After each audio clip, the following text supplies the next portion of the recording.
Hello, everyone. I'm Contessa of WrestleZone.com, joined by former internet champion, GCW star, Impact Wrestling star, Matt Cardona. Matt, how are you doing today? I was doing great until you threw in the former internet champion thing. But well, I had to. A lot can change in a week. Last Friday, you were going strong, 10 years in as the internet champion. And just like that, was all taken away when Effy stole the title from you at GCW Get Lost slot. You had this major announcement. Everyone wanted to know what it was. And then you went out there in the ring, you were singing a song, and you threw yourself into the main event match of the Fight Club event, where it would have been you versus Nick Gage versus Jon Moxley in a huge triple threat match for the GCW World title that, at least as you would put it, you got screwed out of. One, Jon Moxley defeated you, so naturally you wanted a rematch, but Brett Lauderdale had said, no rematch clauses here, pal, you got to earn it.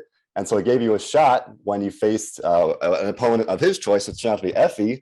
And we all know what happened next. Effy rolled you up, and Effy is the new internet champion. The rivalry's been spinning on Twitter here, but just about a week later, how are you feeling about it? I know you and also yesterday you challenged Effy to a rematch, but he shot you down and said that you would have to put something on the line. What did you make of that?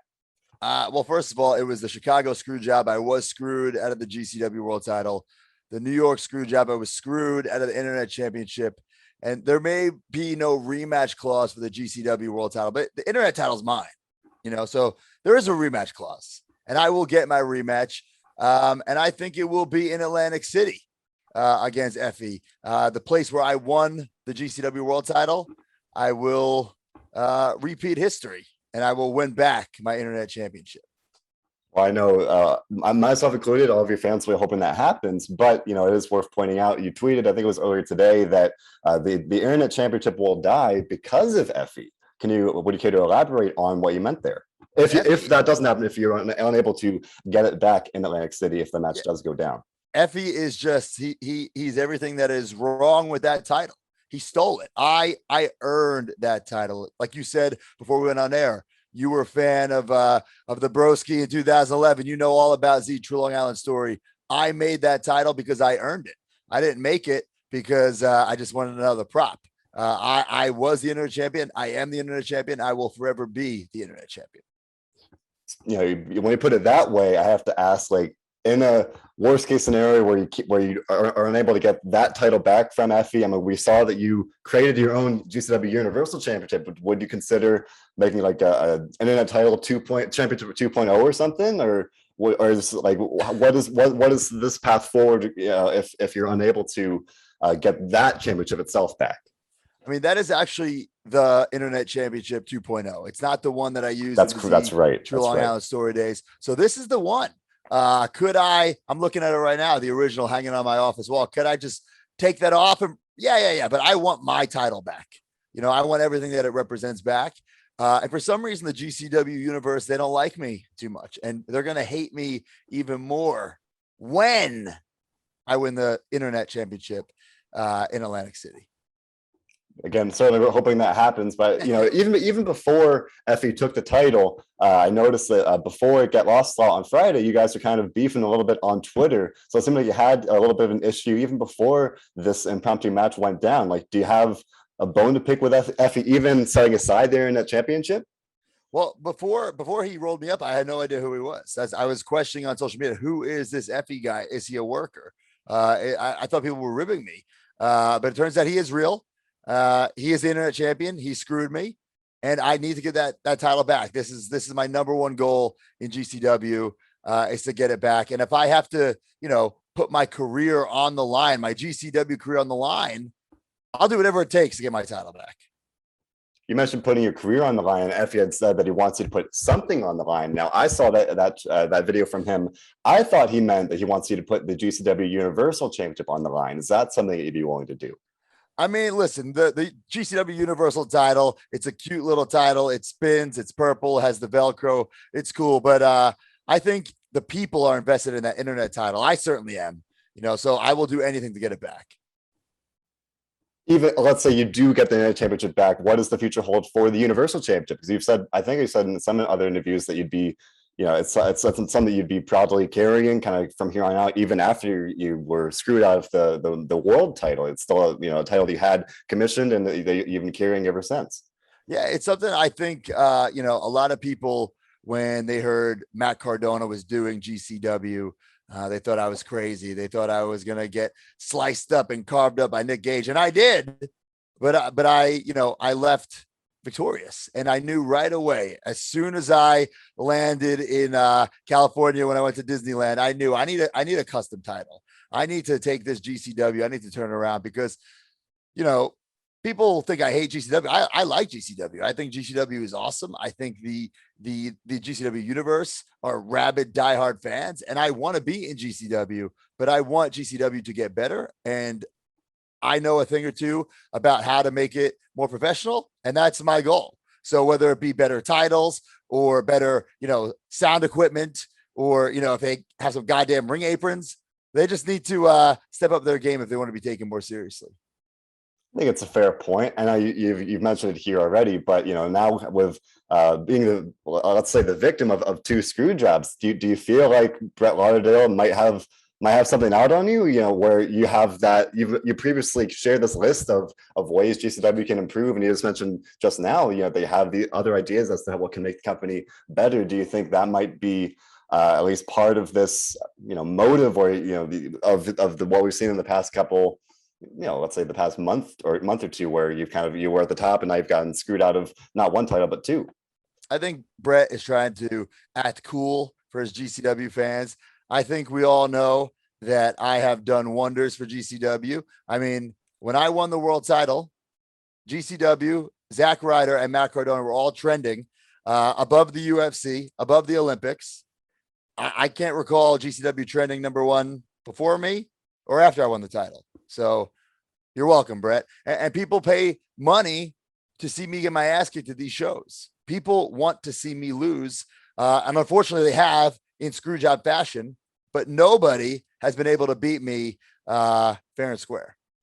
This is true. So hopefully, if you do get that rematch with Effy, we'll see that pattern continue. But looking back on it now, you mentioned your match with Gage. The program and the match itself, obviously, were just absolutely the talk of the town in all of wrestling. You mentioned they're trending number one on Twitter. Huge deal.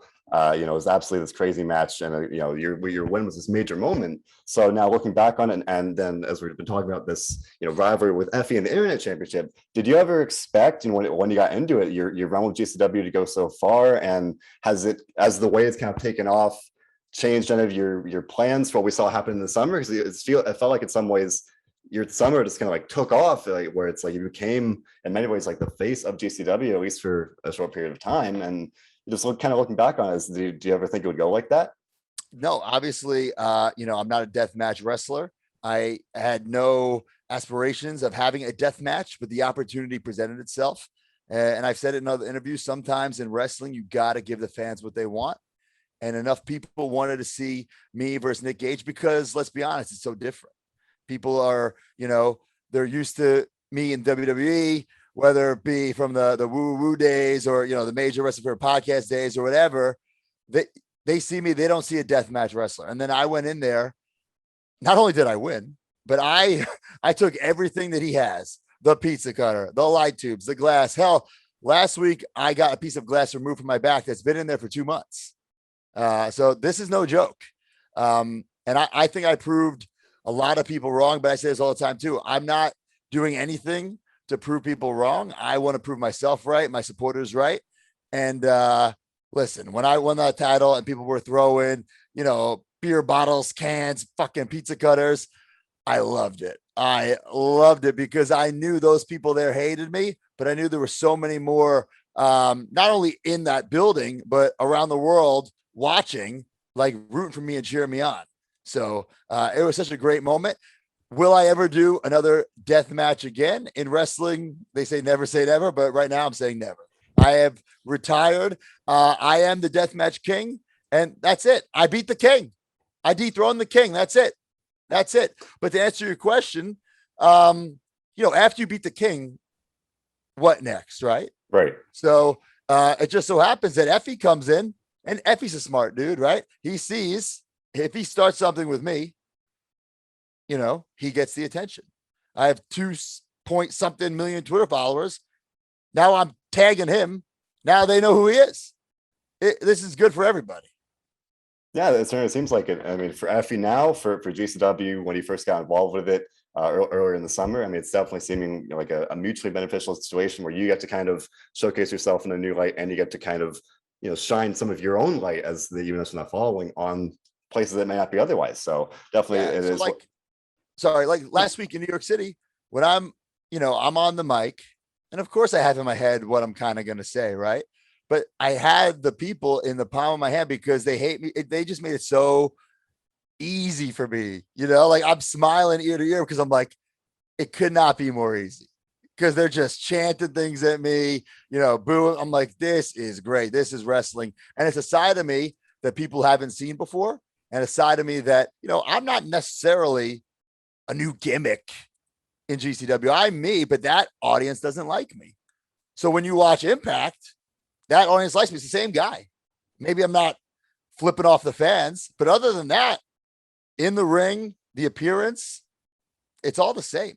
So I think it's great that, in 2021, I can go 2 different places and be loved and be booed, That I was just going to bring that up. It's such a fascinating dynamic, same person, 2 different promotions, 2 almost polar opposite receptions. GCW, this hated bad guy, the guy that took the world title and was rubbing in everyone's face, and they were throwing the pizza cutters. Then you compare that to Impact, and much more of a popular guy. People like you there, and there's just something so fascinating about that. Where I feel like we really haven't.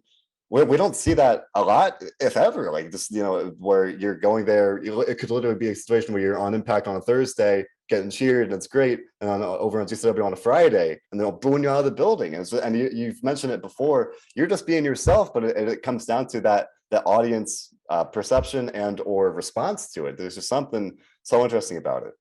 And it's fun for me too, because it keeps me on my toes. Like for instance, this weekend I'm doing AIW in Cleveland, and I'm not necessarily sure how the fans are going to respond to me. I was there a couple months ago. It was like right after I attacked Nick Gage for the first time, and the crowd was like 50-50 on me. And I was like, whoa, I didn't think this was going to trickle into other promotions, So we'll see when I come back this Saturday. What's it going to be? Am I going to be beloved or hated? Either way, I win, Exactly. I was not only winning the match, but like the situation, because of course it's great to be loved. It's great to be cheered, but I love getting booed. I love it. I mean, for me, it's just funny because back in the day in WWE, for a while, you were this really hot babyface because you got so popular with the Z-Tron Island story. And for me, at least that association of you as this babyface character, whereas now, again, an Impact's more of that, at least in a way. But again, GCW, complete opposite. Very like. At least in terms of the fans' response, this very hated heel. So there's definitely something interesting about that, getting to kind of lean into that and really roll with it. So you mentioned competing with AIW this weekend. I was going to bring that up as well. You're kind of venturing at least a little bit more out into the independent scene a little bit with AIW. You wrestled for WrestlePro earlier this month as well, and you also did Free the Narrative earlier in the summer. So kind of to pair it all along with this run, GCW and Impact as well. How has it been kind of getting out there more? And as you mentioned, the GCW stuff bleeding into those other promotions as well, but maybe more in a general sense. What's it like kind of getting out there and while on this run that you've been on? Yeah. So when I got released from WWE last year, we were like right in the middle of that pandemic. I mean, we still kind of are, but it was like things were locked down. There were barely any indie shows, and I didn't really feel comfortable going and maybe getting COVID to wrestle in front of 20 people. So I didn't take any independent bookings. I just didn't wrestle. I had the cup of coffee in AEW over the summer. And then I didn't really do anything until this year, where it's like, okay, the world's kind of opening back up. I felt more safe.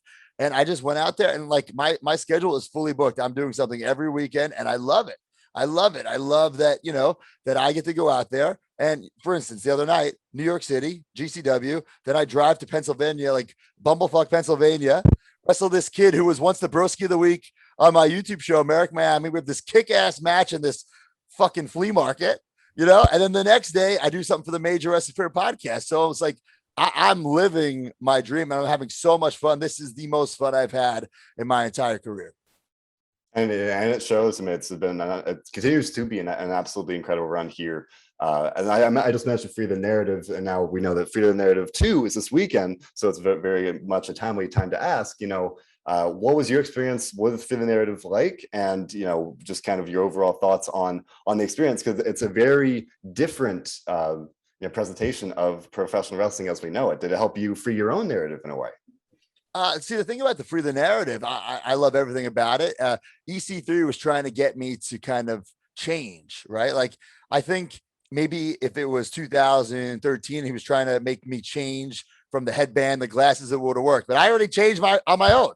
I don't need EC3's help. You know what I'm saying? So, but the actual the production, it was top notch. I mean, there was catering, there was a masseuse. It was awesome. I had a lot of fun just with the creative stuff. We had a whole entrance with the Ghostbusters, the Ecto One, and I really drove that thing. And there was a drone. So like just everything that went into it was such a creative process and fun and a fulfilling process. And I kind of know what's going down for Free the Narrative 2, and I'm very excited for people to see it. And if you haven't seen Free the Narrative 1, you got to check it out. I believe it's still on Fight TV. And, if not for anything, the best entrance in wrestling history, which is mine. So check that out. It was absolutely an incredible show. And I have to ask, it feels like your narrative has changed again over these past few months with GCW, with winning the world title, with now this feud with Effy. If the opportunity presented itself, would you potentially be interested in like a sequel of sorts about how your narrative has changed, and kind of just as a follow-up to that, if that were an option? Oh, you're saying like come back for the Narrative 3 or something like that? Yeah. Listen, I had a great time doing one. I would love to do it again. EC3 is a creative dude. He's always working. He's a hustler, and I mean that in a good way. He's busting his ass, always wants to be ahead of the curve, and I respect the hell out of him for it. So, he's somebody who was in the WWE system the first time, kind of got, chewed up and spit out, and became a world champion in Impact. So, and now he's totally, changing his narrative and changing his persona, and I totally dig it. So I'm a fan. Yeah, and perfect segue. You bring up Impact Wrestling here. So we're talking about GCW and everything else, but of course you are very much a featured player in Impact as well. You've been feuding with Rohit Raju, and now we know that tonight, we're recording this on Thursday, you're facing Raj Singh on Before the Impact. Now, Raj returned last week and attacked you, costing Chelsea Green her match with Rohit. So this feud with Rohit continues to kind of escalate here. So I guess before your match with Raj Singh here, and maybe more looking forward, what are your thoughts on this feud with Rohit, and where it might go from here? I think after tonight, I am done with Rohit. We had some kick-ass matches, and Rohit is somebody who, hey, I'll admit it, I had no idea who he was before I got to Impact. As a matter of fact, I did an Impact media interview, and somebody asked me about him, and I legit said who is that? And I had to tell the guy, hey, can we edit that out? Because I felt bad that I didn't know who he is. Right. But fast forward all these months, we had some kick-ass matches. And listen, I don't think Impact management thought, okay, we're going to put these two together. I think because they had nothing to do with either of us at the time. Hey, let's just throw them together. But we had some kick-ass matches where they continued it. We had a street fight, Victory Road. I would work that guy again in a heartbeat. But for now, we're done. My goal in Impact is to be the world champion. I'm not there for any other reason. I'm not there for Brian Myers. I'm not there to get new shirts on Shop Impact. And it's cool to work with Chelsea, but I'm not there to work with Chelsea either. I'm there selfishly to be the world champion. And, Impact Bound for Glory is coming up, that call your shot gauntlet. So I think I might need to add my name to that match. I think that's certainly be a very fun way to have you on the card there for Bound for Glory, the biggest show of the year in Impact. So at this point, at least, we do know that Christian Cage is the new Impact World Champion. His dance card is full, if you will, for Bound for Glory. He'll be facing Josh Alexander. But I mean, myself, and I know many other people, can't help but speculate or think about you potentially facing Christian Cage in what would be a rematch of sorts, where you two faced off plenty of times on the old WWE ECW. So is that a match assuming, let's say, Christian retains at Bound for Glory, is that a match you'd be looking forward to kind of to take a trip down memory lane in a way, and also to kind of showcase just how much things have changed? Yeah, I mean, you just nailed it right there. Things have changed. I wrestled him in 2009. Holy shit, 2009 when I first became the woo woo guy, and really it was my first like singles run ever because I'd been teaming with Brian Myers, Kurt Hawkins for my entire career. So I was so, even though I wasn't like a rookie, I was still a rookie to having singles matches. So if we had those good of matches then, when he was carrying me 100%, he's a total pro. But now a decade later, you can bet your ass I can catch up and keep up. And maybe, he took that time off the ring, 7 years, but he hasn't missed a beat. So I would love to get in there with him and show him how much better, I have gotten. And also selfishly have a kick-ass match with one of my favorite wrestlers, ever. Absolutely. It's a match I know I would like to see. I know I'm not alone in saying that, but maybe aside from that, or who are some people that you'd really be looking forward to facing an Impact that you haven't gotten to work with yet? I mean, Josh Alexander, he's at the top of his game right now, just dominating that X division, and he's going to have a kick-ass match with Christian. I would love to wrestle him. Moose is somebody else I'd love to wrestle. Big Cass, tall son bitch, I would love to wrestle him, but there's so many guys at Impact. It's just a fun place to be. It's super cool. And, right before Bound for Glory, we're having our 10th live major Wrestling Fever podcast. So it's cool that Impact is, they're even like giving us tickets, for their taping. Hey, if you buy tickets to the live major Wrestling Fever podcast 10, you get tickets to tape. So it's cool that Impact is like, they're in on it, as opposed to if we were doing this in WWE, they're not giving us tickets to Raw, you know what I'm saying? Right, to give to our fans. So it's cool that they support it. Yeah, it's really cool to see that they're being supportive of that and trying to help you guys, if not grow the brand, at least kind of support it and that way. So that right in the past couple of years, that's become your big way of gaining some even more of a following outside of the wrestling ring. But of course, back in the day, you had the True Long Island Story, a way that really kind of helped you in many ways climb the ladder in WWE. And now we're just talking about how much has changed since then, since you faced Christian, since you launched that show. Of course, you've been doing the MC True Long Island Story for talking about the show. So we have the major Wrestling Fever podcast. We have a whole major pod network, and one of those shows is MC True Long Island Story, and it takes a look at each episode of Z True Long Island Story exactly 10 years later, what went into the show, and also what was going on behind the scenes in WWE. And we're gonna do it for the entire year, and we're gonna stop before it gets negative. We want this to be a positive, uplifting story. If I can inspire one person to chase their dreams and take a chance on themselves, then this podcast will be a success. But we're not gonna cover the decline and pushed off the stage in a wheelchair, all that bad stuff. We're gonna pretend it didn't happen. I think that's a great approach to it. So I know I enjoyed the original run of the show very much. I've been enjoying watching the show as a retrospective, looking back on it, but kind of taking a step back from the show itself. It's 2021. A lot has changed. That was very, if not innovative, definitely kind of groundbreaking, where you were using YouTube to really kind of get yourself over. Whereas now social media has exploded. You've got YouTube, Twitter, TikTok, all these other platforms. What advice would you have for any wrestlers or really, I guess I would say stick in the wrestling realm, but anybody hoping to kind of use that platform or other platforms in a similar way to kind of stand out much like you did? Well, it's a double-edged sword because you have all these platforms available at your fingertips, and they're all free. Twitter's free, YouTube is free. You know what I'm saying? But you can do and put out as much content as you want. But on the flip side, you have all these people doing the same thing. So you still got to figure out how to be creative and how to be one step ahead. And that's tough. But the thing is, if you want it bad enough, you'll figure out a way. Like in this business, I've been counted out by management, by fans, and I've come back every single time. And that's just how I'm wired. That's just like in my DNA. Like I am the cockroach of the wrestling business. You cannot kill me. You can't. How many people thought after that YouTube show died that I'd be done? A lot, myself included. I went on to become the Intercontinental Champion. He had it for one day. Big fucking deal. It was a big deal because I proved everybody wrong. But like I said, I don't care about that. Those people who stuck by me, I proved them right. and there was 100,000 people chanting with me when I grabbed that Intercontinental title. But even after that, you know, when that went away, you know, and then eventually winning the tag team titles with Hawkins, then we get released, and now, you know, I'm doing the Indies and Impact, and nobody saw this GCW thing coming. So I'm always thinking, and listen, not everything I do is going to be a home run, of course not. But now I have the opportunity to try, and all I've ever wanted was opportunity. So right now, I'm having the most fun of my career, just trying things and being me and having fun, and you know, experiencing this wrestling business how I really truly believe it should be experienced.